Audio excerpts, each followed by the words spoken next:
E aí essas diferenças que nós estamos vendo, elas, como você já destacou, estão relacionadas de alguma maneira ao papel da igreja, né? Qual é a diferença do papel da igreja na visão protestante e na visão católica? Nós falamos de alguma forma sobre isso, mas é bom a gente enfatizar aqui, né?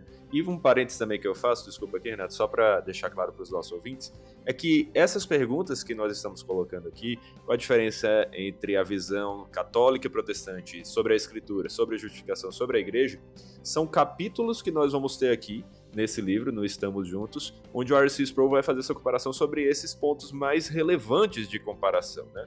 Então ele vai colocar aqui esses três que nós já falamos, é o terceiro que a gente vai falar agora sobre a igreja, e também ainda os sacramentos, que você já pincelou alguma coisa, o papado e também Maria. É isso que o Sproul vai falar aqui nesse livro, mostrando a diferença geral entre esses principais pontos, e aqui a gente vai abordar de maneira geral, né, por cima. Então, falando sobre a igreja, qual a distinção, Renato?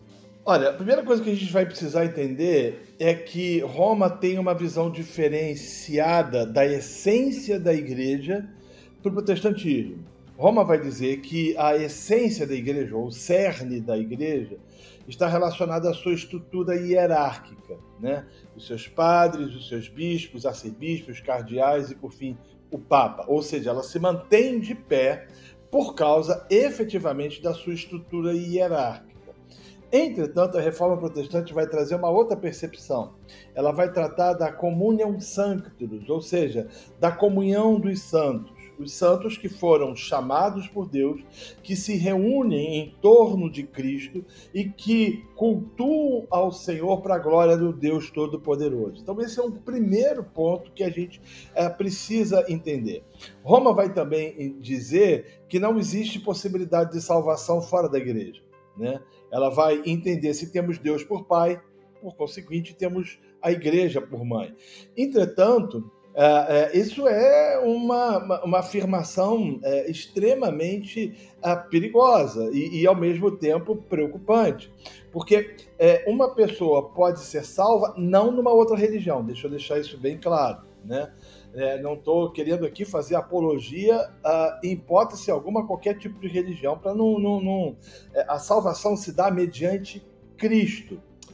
Eu sei de relatos de pessoas que tiveram seus olhos abertos lendo as Escrituras, né, em casa, né, sozinhos, lendo as Escrituras, e obviamente que procuraram depois a comunhão dos santos, a igreja do Senhor Jesus Cristo, né? Roma, ela vai entender de que a igreja, ela tem essa percepção e essa autoridade para poder gerar, de certa forma, produzir, proporcionar, levar o indivíduo a essa experiência de salvação, e a salvação efetivamente não está relacionada a isso, mas está relacionada a Cristo. Ainda que eu entenda que quem é regenerado pelo Espírito Santo e salvo por Cristo, automaticamente vai procurar uma igreja. Aqui a gente vê, eu já ouvi tantas vezes a frase, né?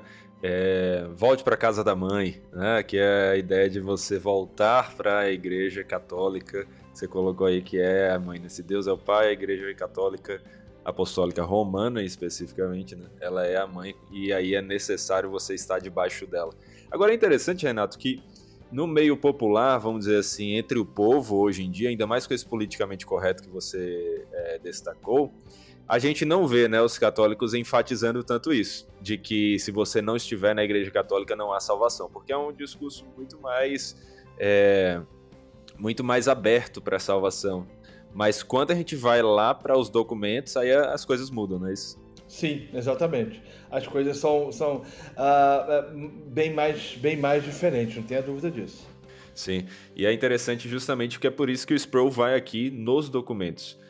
A gente vê o livro se focando não no que o povo diz, não no que o povo acha, porque isso tanto no meio católico quanto no meio protestante, qualquer religião também, vai ter uma distinção. E o Sproul consegue tratar de assuntos tão complexos, mas com tanta clareza. Assim, um dos doutores que a igreja teve, um santo homem de Deus com uma sabedoria fantástica, tratando de assuntos, né?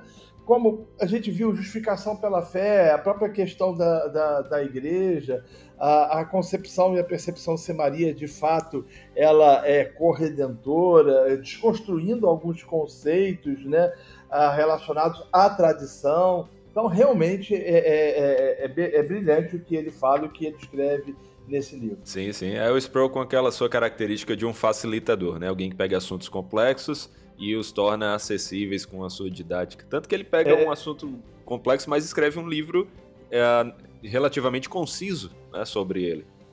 Sim, sim. Ele vai tratar, por exemplo, no livro, ele vai fazer uma comparação das afirmações católicas romanas com as afirmações protestantes, né? Ele vai trazer alguns conceitos assim que são interessantíssimos e que vale a pena fazer a pessoa refletir e pensar de fato se verdadeiramente estamos juntos. Exatamente, exatamente.